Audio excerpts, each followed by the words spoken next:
Welcome to Selling in the Age of AI. Yeah, this is good stuff. So, Must-listen podcast for sales professionals who lean into technology without leaning on it.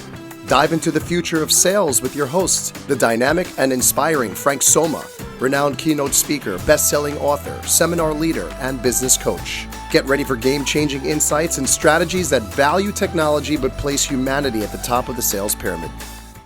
Benvenuti a tutti. Welcome everyone to Selling in the Age of AI, the podcast where we respect the tech but place human-to-human contact squarely at the top of the sales pyramid. I'm Frank Somma, and I just have to stop for a minute and pinch myself. I have admired my next guest with an almost stalker-like interest. For my money, she is the sales thought leader to follow today. As the song says, I must have done something good because I have Colleen Francis joining me on Selling in the Age of AI. If you ask any of Colleen's clients about why they call on her services again and again, you're going to hear the same common refrain. She delivers results. A successful sales leader for over 20 years, Colleen understands the challenges of selling in today's market time and time again. Clients who work with Colleen note her frank, no-nonsense approach to accelerate sales while reducing effort and increasing profits. Colleen's practical strategies deliver immediate and lasting results. She's an award-winning writer, consultant, and best-selling author of popular sales books, including the recent Right on the Money. Colleen is an inductee to the Professional Speaker Hall of Fame. Woohoo! And has been named the #1 sales influencer. See, I know what I'm talking about. The #1 sales influencer to follow on LinkedIn. Welcome, Colleen. I'm so happy you're here. I am so glad to be here. And I just have to say, I love the way you introduced the, respect the tech, but put the personal relationship up top, because I think too many people think that it's like an either or. Right. Either they're only like, it's all about tech, or no, this is a shoe leather business and it's all about face to face. And I think in both of those camps, people really sell themselves short. So I love that, bringing it together. Yeah, that's really where we want to be. So a lot of, one of the reasons we started the podcast is salespeople that are saying, hey, I'm nervous. How relevant will I be with all of these large language models coming out and people being able to create bots and this and that? What kind of feelings or thoughts do you have around that? Well, I have to laugh because I work in a lot of really traditional industries, and a couple of my clients have sales reps who've been with them for, well, as one pointed out to me this morning, I've been doing this for 43 years, right? So, so these are, I still face a lot of backlash on that. I don't like social media. I'm not getting on LinkedIn stuff, right? Yeah. So large language models can be frightening. But what I do love, and what I'm seeing, is smart sales teams are taking advantage of people who are really passionate about technology, AI, using and showing teams how they can be used for sales, if I could call it sales process or sales effectiveness augmentation, right? Mm-hmm. Cutting back on time, helping with crafting messages, doing research, deeper research than they might not ever been able to do before. All of those kinds of things I think are really powerful. That's good. I was interviewing a guy who, not in the traditional sales where you or I mostly work, but in these groups that have setters on the phone and then closers, and everything is telephone and point and click based.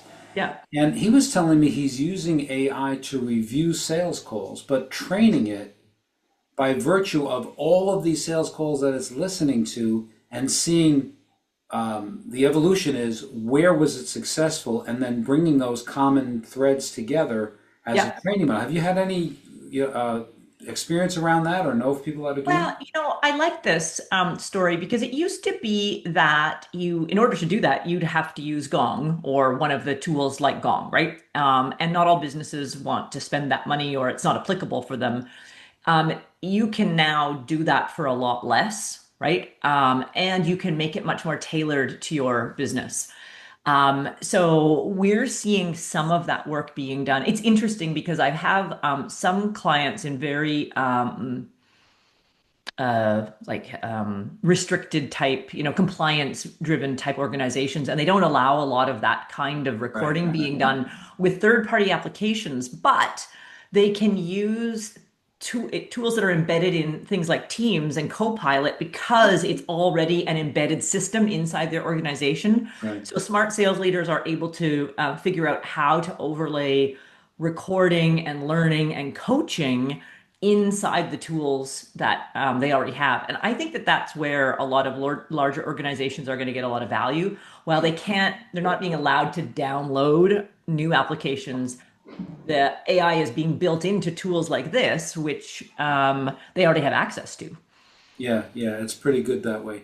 And I think that what this guy was telling me is that he's training the particular training model that he's creating by asking it questions about what the best salespeople did and then refining those answers. And now you've created, because it's like talking to the smartest person you ever knew, right? When you get on chat, you can ask anything. And, one of the friend we have in common, Jane Atkinson, yeah? Yep. So Jane had suggested one time, I think it was through her, to go on Chat GPT and say, why would you hire Frank Somma? Oh, yeah. So I did. And the marketing that came out of that chatbot answer was significantly better than anything I've ever written about myself. It's a little humbling, isn't it? Isn't that amazing? I'm like, I thought I was good. Yeah. But it is, people worry about sales value propositions, let's just say, right? And there's the age-old fight between sales and marketing produces value propositions that are useless, right? You can plug those into AI and say, like, in my language, or how would, if your buyer is the chief security information officer for a large organization, how would how rewrite this so a chief security information officer would find value in what we do well? And you don't even have to think about it right now. It might not be perfect, but it gives you a start of something that you can use in an opening call script or an opening email or an opening question. Yeah, it's a great way to start. I was watching your video this morning about vanity metrics. Yes. And I found it super interesting. Like, are people counting things just to count them? And it sounded to me like you were saying the results should drive the metrics you're looking at rather than the metrics. But I hope I understood that right. Is that where you're going with that? Yeah, it's easy to slap the hands of sales leaders who want to track vanity metrics like, likes and shares, right? But the big problem that I see from a vanity metric is that they don't understand what the effort is that's required to get to the goal. And so the biggest one that that drives me crazy is when sales leaders will say, you have to make 30 calls a day, or you have to make 10 calls a day. Because my first question is how do you know, like, is that the right number? Is it too many or too few? And you will drive poor performance, or burnout or frustration, or that attitude of my leader doesn't know what they're doing. They've never sold before, because you're not showing them how many calls are required to actually get the appointments, to get the qualified leads, to get the proposal, to get the sales. So yeah, you have to always, with metrics, start with the the desired end result, and then work through what the successful metrics look like. And it varies from person to person. So I'm coaching a team right now, and one of the team members gets his juice from going door to door. This is a Manhattan-based team. So you know how hard it is to get into buildings in Manhattan. But that's all he wants to do all day is physical face-to-face canvassing. And I have another person that has a non-American accent that is super effective on the phone, possibly because of the pattern interrupt of that difference. So as you're coaching those people, if you have a metrics that says you have to make this many calls or you have to go canvass this many doors, aren't you just messing both of those people up? Exactly, you are. And I had a fascinating accidental case study on this with a largely phone-based sales team selling to the medical profession, not doctors and hospitals per se, but health practitioners like dentists, physiotherapists, massage therapists, chiropractors, all of clinic-based stuff. Sure. And the metric was, here's the marketing presentation that you need to get. So your job is to like, get the call, do the demo, and the demo is 45 minutes long. Right. Well, this one seller was outselling everybody else. And when they first found out, she was only doing 20-minute demos. And at first it was like, what the hell? You're not showing everything. This needs to stop. And then we realized, I said, just a second. She's more successful than anybody else. What is she doing? Well, she was tailoring the demo to meet the needs of that practitioner as opposed to just giving them the whole company Very spiel. smart. I mean, you revolutionize the sales effectiveness of the team because you've just cut their sales time in half. Yeah. But No, you got to pay attention to those metrics. yeah, you've got to ask questions and demo to the need. Yeah, I mean, there is something to be said for sometimes showing these are all of the things that are possible when you've got somebody that's new and not specific. But absolutely. beyond that, I don't think so. So with all of these, experience that you've had with various sales teams and sellers, do you find there are commonalities among the folks that are super successful in selling? Yes. First of all, they have a very clear, almost unrelenting focus on results. So they don't confuse, effectiveness for activity. Right. So they're very good with their time there. They also do an exceptionally good job of that front end sales cycle piece of qualification, if I could just call it that, because they've learned how to qualify and quantify value in a very unique way. They've learned how to expand, or I sometimes call it operationalize value, so that they can sit in front of an organization and take one value proposition that the company has and show how it applies to 5 or 6 different employees in different lines inside the organization. So that while this might have started as a fraud issue on your payment gateway, it's now an HR issue, it's a sales issue, it's a fraud issue, Right. it's a finance issue. And so now everyone's sitting around the room and saying, oh my gosh, Colleen is indispensable. She's affecting the whole company, as opposed to it just being a single point, right? And so they don't create failure in that way. They spend 75% of their sales time before the presentation, before money is even talked, right? Because they know that slowing down that front end actually speeds up the back end of the process. In the beginning, you talked about qualification. What's the delicate balance between being able to qualify up front, but not being inappropriately inquisitive as to things that it's not time to be inquisitive about? Yeah, and you say it's an art, right? And it is a fine balance. I was on some calls yesterday where we were role playing, and one of the people on the call had it really down pat. And I noted what she was doing is when they asked a question or made a statement, she had very well placed 1 to 2 sentence, 1 minute to 2 minute max, 1 minute answers, and then she'd switch to another question. So it was this give and take, right? Because I think you're absolutely right. You become an interrogator if it's just question after question, and you say, well, you know what, we'll get to that later. Oh, that's a great question, but I'm going to deal with that later. Right. She had these very easy to understand anecdotes. Hey, well, let's imagine that. And then they'd go, oh, yeah, that makes sense. Hey, can I ask why you asked that? Or so they felt like they were getting something out of the conversation, even though she wasn't really revealing the solution. The qualifying piece is so enormously important. And if you couple that with, I always use the phrase, I say, play for no. There's nothing worse than maybe. Play for no all the time, drive for no. So I think those two things, right? If you can qualify up front and not kid yourself that you've got all of these possibilities, but you really haven't asked the difficult questions to see, are they real? Yeah. And then when they're hanging on, right, as William James said, there's nothing more fatiguing than the continual hanging on of an incompleted task. That's Yes. what it's like when you've got this giant funnel full of things that maybe shouldn't be there. Yeah, absolutely. And this goes back to the first thing we were talking about. Um, Often you're hanging on to those things that shouldn't be there because you don't have enough in the pipeline because you're stuck on a metric that says you need to make 10 calls, but maybe you need to make 15, or you're not paying attention to your average deal size. So yeah, I think pushing it is really important. Like I mean, I don't mean blunt, like you don't have to ask questions like, should we really consider, moving forward? But I do think, when you hear good salespeople are also really good at trusting their gut, listening to their gut. It's Reagan, I think, who said trust but verify. So rather than ignoring that niggly feeling that's like, yeah, I don't know if this is going to work, or, ooh, darn, he told me that it had to be blue. Well, maybe I can kind of fake it with the dark green. They say right up front, hey, this is the option.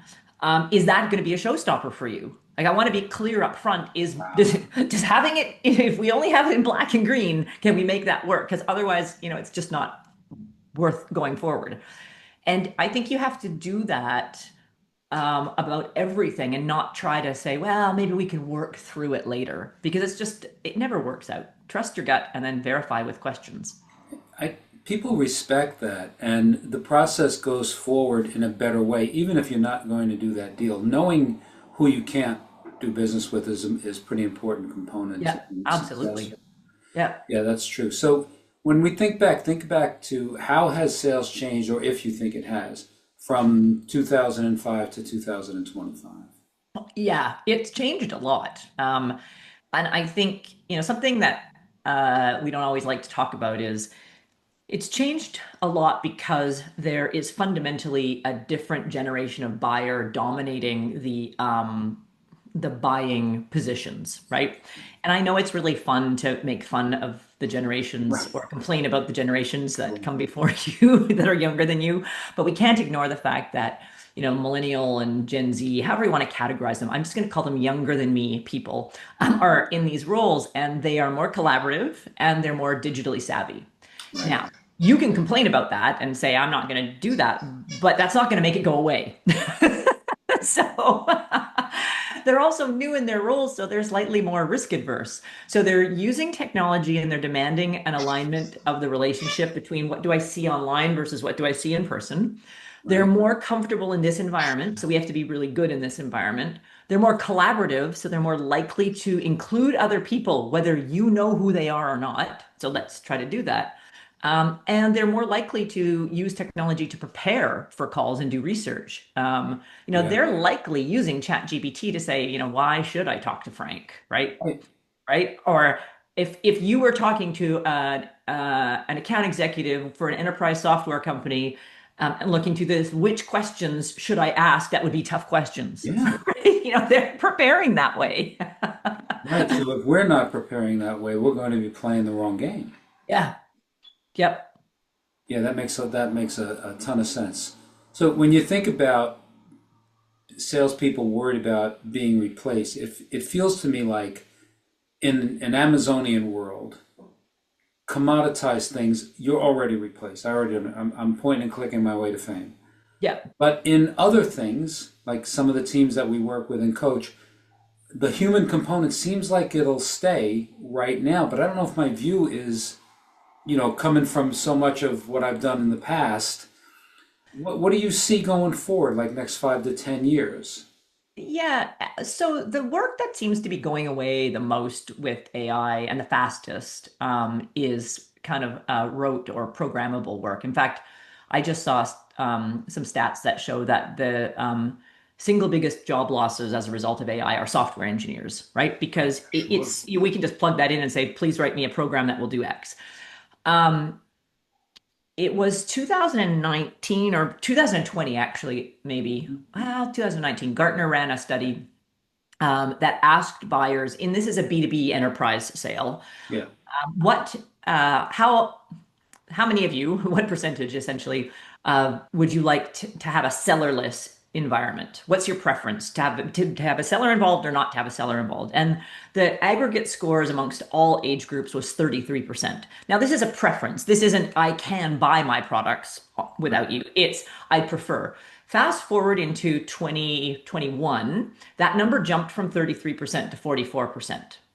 Now, it stayed about that 44% since then. It hasn't moved much. I think what's happened is between those two periods of time, we had an exodus of older generations from the workforce. We had a lot more people realizing, because we had to buy online and we weren't getting physical sales calls unless you were in like a mission critical business.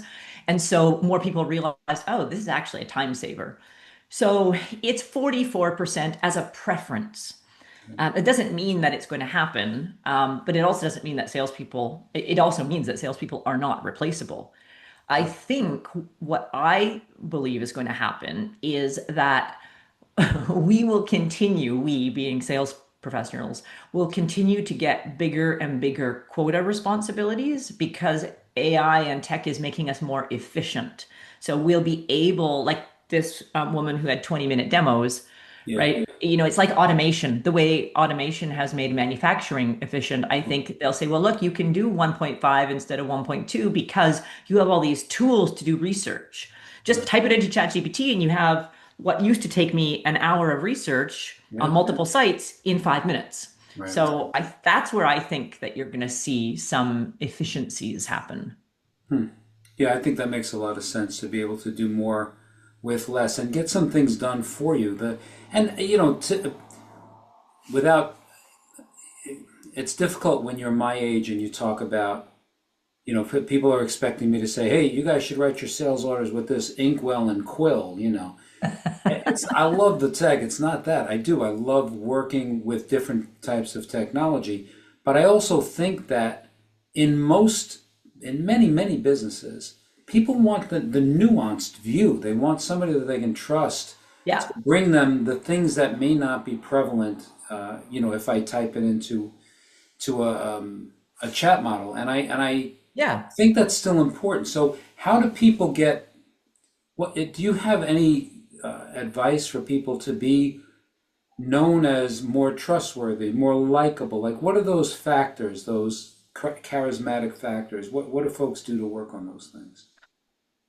There's a whole host of things. I mean, and many of them go back to, when I first started selling to 30 odd years ago, right?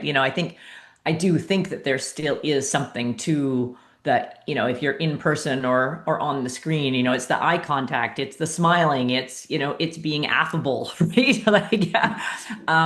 It's delivering trustworthy information, right? If you don't know, you don't know, and you promise to get back to people. It's timely follow-up. If I say, hey, Frank, that's a great question, I'll have an answer for you tomorrow, you get back to them tomorrow.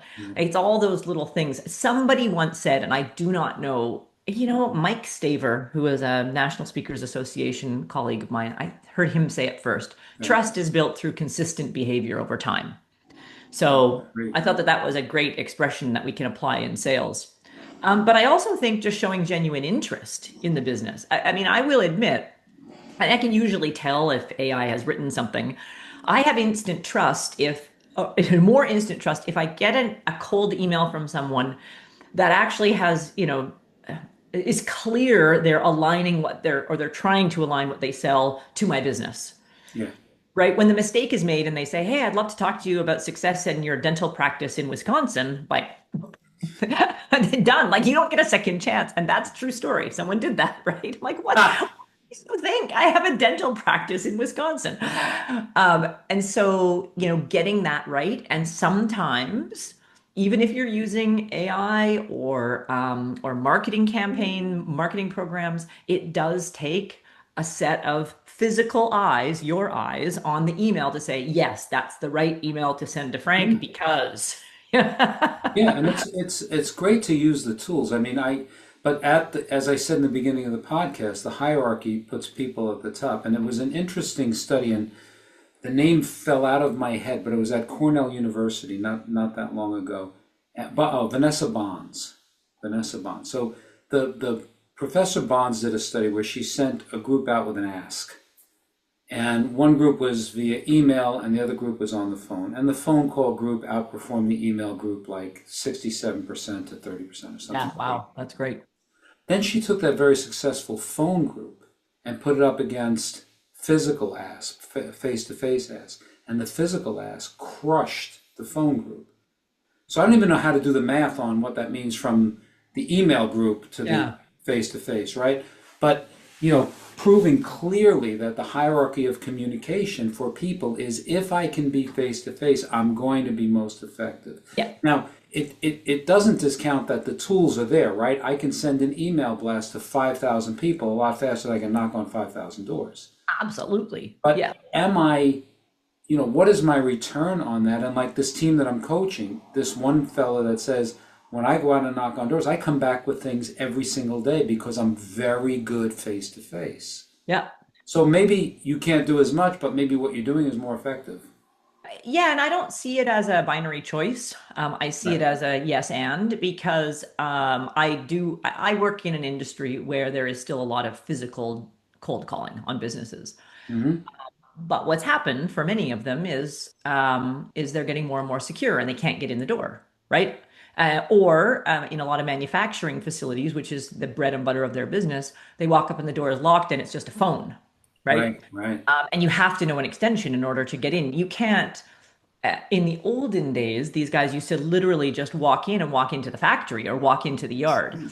And the sellers who realize, okay, I can do a little bit of that cold calling, but I also have to learn how to master getting an appointment through email or the phone or LinkedIn are the most successful. Those who, cross their arms and just say it's the only way, they are ultimately limited because they're never going to learn how to be effective on the phone. I Hmm. think that's the other thing, and maybe it would be interesting to look at that study. Um, when you're on the phone and you're in email or you're face to face, you have to adapt the practices, right? And so sending 5,000 emails is probably not the right practice. But sending if they had sent very targeted, here I saw you did this and I saw this result and here's what we did for other people, maybe they bump their numbers up in terms of getting people on the phone, right? Right. So Now, Colleen, there's so many, like you said, it's not a binary choice. There's so many different things that you have to do as a professional yeah. salesperson to do well.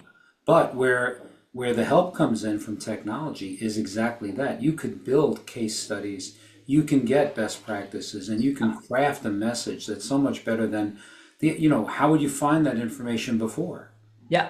Like I said, it's like talking to the smartest person you ever knew. You just ask the question and the Yeah. information is in front of you. Yeah, you got to verify some things, but mostly it's pretty darn good.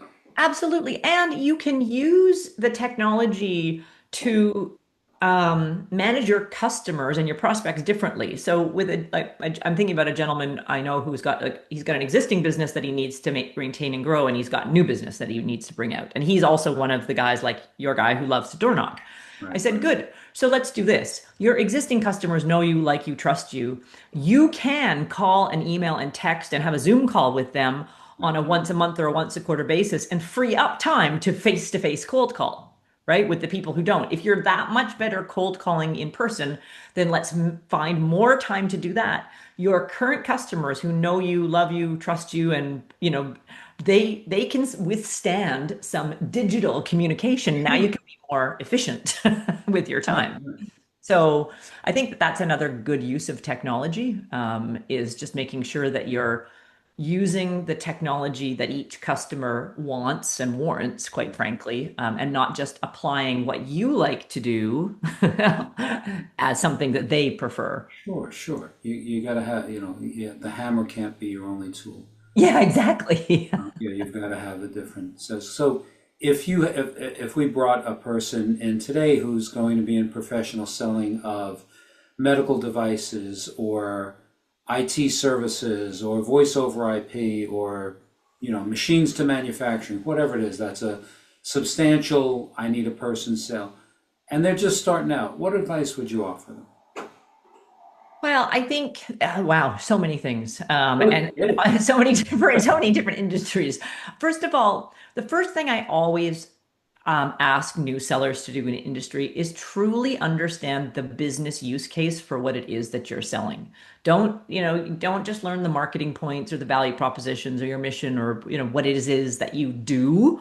Understand the results that people are getting as a result of your product, tangible, intangible, quantifiable, and really come to own that, because that it's those stories and those examples and those talking points that capture people's attention, Mhm. right? So we often in training, especially for technology companies, we train people on the technology, but we don't train people on the business value of that technology. So I think that that's really important. I always think the fastest path to onboarding is then riding along with the best sellers, 100%. I love it. right? Like steal their emails, listen, sit on the phone with them, and get in the car with them. Don't sit behind your desk for that long. Be on as many calls with as many people. Be on calls with your sales engineering team if you have one, with your BDR team or BDS team if you have one, with your best sales reps, even if they work on a different team. If the best sales rep you have is in Europe and you're in California, figure out a way to listen to those calls, right? Yes. So learn from the best. You will short circuit your learning by doing that. I And mean, then work the numbers. yeah, that's a big deal. I mean, you know, if you go all the way back to Napoleon Hill with mastermind groups, and then fast forward when I wrote B2B, I had reached out to 1 billion people that I want to interview that were the top of their field, and a couple people agreed. And the ones I made in the book, one of them is a guy who is Forbes top 400 money managers in the country for 8 years in a row. That's great. Wharton guy, super good, very personable. And I said to him, you know, what does it take to be as great a salesperson, essentially, or great at business as you are? And what advice would you give? And he said, find somebody who's already successful at what you want to do and just ask them how they did it as many times as you can. Yeah. You know, modeling is a big deal, and it's short because I've got a good friend, a sports psychologist, Rob Gilbert, and he always says you can do anything anybody else can do if they just tell you how they did it, Yeah, absolutely. right? Yeah. You know, as you were talking, I got thinking, you talk about like the person to person sale and the value of the relationship. And, you know, a lot of times people will say, oh, you know, Colleen, this is a people business, right?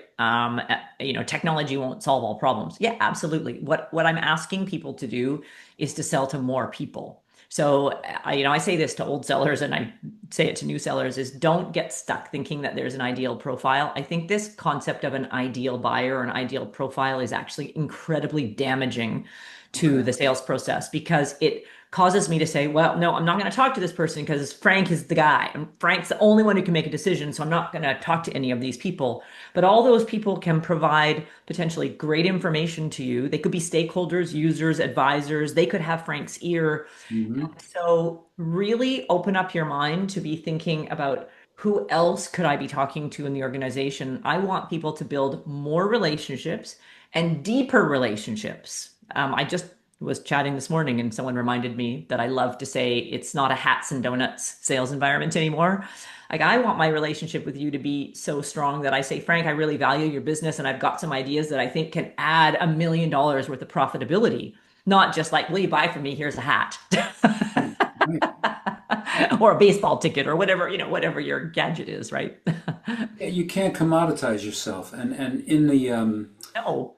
you know, when I think about like I often say I was the first person in line to buy the 5 1/4 floppy disk when ACT hit the market. You know, but I was so jazzed when I read about that product coming out because you know, we were keeping notes on index cards. I'm like, this is Yeah. amazing.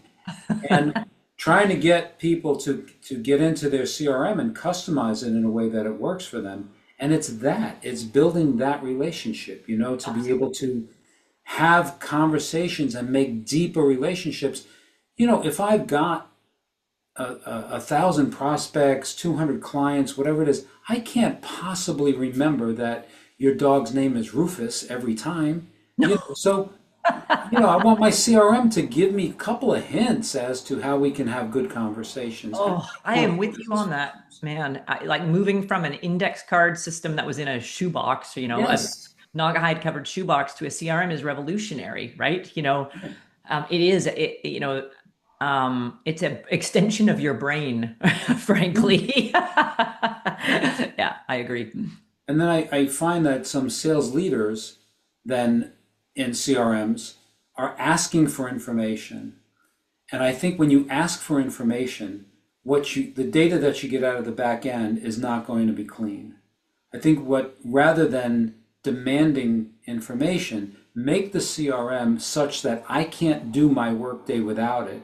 I Then agree. the information that I put in is because I need it. Then what you get out of the back end is going to be accurate. Absolutely. Have you had experience with that kind of, how do you get people to use it well and those things? Yeah, so I've seen a number of things. I've seen some sales reps or some managers who've had to go the compliance before commitment route, which Right. does work. Mm-hmm. Everything from refusing to coach on opportunities that aren't in the system to not letting anyone leave on a Friday afternoon until it's in the system, right? And those are extreme cases, but they have Yeah. to happen. The best thing is, I like what you just described is to create a dashboard or an interface, whatever that looks like Right. for you, that everything is there. You want to do pricing, you got to go to the CRM. You want training videos, you got to go to the CRM. You want marketing materials, you got to go to the CRM, right? Opportunity management. So if everything that the salesperson needs in a given day is in one system, Yeah. with different widgets in it, Yeah. then they have no choice but to use it. Because the biggest hang up that I see is that if people are using two systems, it does feel like a lot. I mean, when I don't go into a piece of technology for a few days, I can't remember my password, right? And so then I'm frustrated before I even start. Right. And Right. you're not going to remember, where do I set up that opportunity again? Where do I go here? How do I find the notes? But if you're in it as your working tool every day, then it becomes super easy and you stop taking notes in paper. Yeah, exactly right. It's funny because I remember taking a time management course a billion years ago, and one of the things the guy said is the bane of good time management is having more than one calendar system. Yeah. Yes. And it's that same kind of thing, right? If you're just doing this and that's where it all lives, it's kind of easy to get your hands around. And then you'll use it more and enhance it more. And for the sales leaders and CEOs, now the information that you get is clean and pure and real. Absolutely. And that's Yeah, what you want to improve your I business agree. with that kind of data. So, one last thing I want to just touch on with you is this. I hear these things all the time about don't take it personally. It isn't personal, so on and so forth in sales, and this idea of coming back from failures. And do you have an opinion generally about how thick-skinned people have to be, or managing failure, or is it personal? And they say don't take it personally. Like, what's your take on this stuff? Well, yeah. I mean, I think it's hogwash. It is personal. I mean, and I think that the best salespeople feel. I mean, maybe they're not offended. They're not going to seek retribution. But it's personal when you lose, like, because a good salesperson will say, "I lost that deal. I did something wrong." Yeah. Right? That's personal. Um, but the resilient side is you've got to be able to say, okay, I'm not going to dwell on it. I mean, maybe I'll throw a tantrum or, go for a run or get mad for 5 minutes. Mhm. But then that the resilience is that you say, okay, what did I learn from this and how can I move forward? I'm not going to make that mistake again, Right. right? So I do think I think if people aren't taking it personally, that means that they're not taking responsibility for the loss. If they don't take it personally, then they're not likely to learn from someone who doesn't return an email or doesn't return a call or says we've gone with someone else, Right. right? If they don't take it personally, they say, well, that was my finance department's fault for not giving me a discount, or we lost that customer because shipping screwed up. They Mhm. don't say, you know what, I didn't put the details of the location in the CRM and shipping didn't know that it was the location Right. on Frank Street instead of the location on Francis Street, right? So that I think it's really important. Yeah, taking personal responsibility is a really big deal. Yeah. Now, I do want to preface that because yes, there are some times, and they're rare, right? Salespeople can be histrionic about these things. They'll be like, "Well, it's not my fault. They just didn't want to buy from a woman." Okay, we all have experiences. They didn't want to buy from a young person, an old person, a man, a woman, someone with an accent. I mean, there are horrible people out there who'll make those decisions. Mhm. There's nothing you can do about that. And in those cases, you shouldn't take it personal because it is about them, not about you. Right. Right. Right? But that's going to happen. I don't know. Could I be generous and say once a year? I mean, it's happened. Yeah. I can count on one hand the number of times it's happened to me in some degree, but Mhm. Well, you can't be all things to all people, right? There will be people that, regardless of how great your skills are at creating relationships and meshing with people, and that's something we should study and do well, Yeah. and do it from a place of authenticity, of course. But there are people that you're not gonna jive with, Yeah. and that's okay. The personal side also to me is that I want to be the distinguishing factor. So today, when you show up for a sales call, the client, if they're any good, and like you said, most likely significantly younger than I am, so they've done the research. Google has already beaten me on information gathering, and now with ChatGPT, I can find out a whole host of things. So when I show up, they don't need me to give them information on the product. What you were saying before about what's the business use of that product and what are some experiences that folks have had, that's something that I'm bringing with me. But the difference I want to make is I want to be the difference. Yeah. See, you can get my product in a number of different places, but I want to be the difference. So yeah, I want it to be personal, but I also I have to believe that I'm going to do this for you better than anyone else. Yeah. And if I haven't gotten that point across to you and you buy somewhere else, that's what my failure is. Yeah. Yeah, absolutely. And you need to do that by showing that you care about the person and you care about their business and their interests and what's going to make their lives easier, better, more profitable, whatever it is that they say is important to them.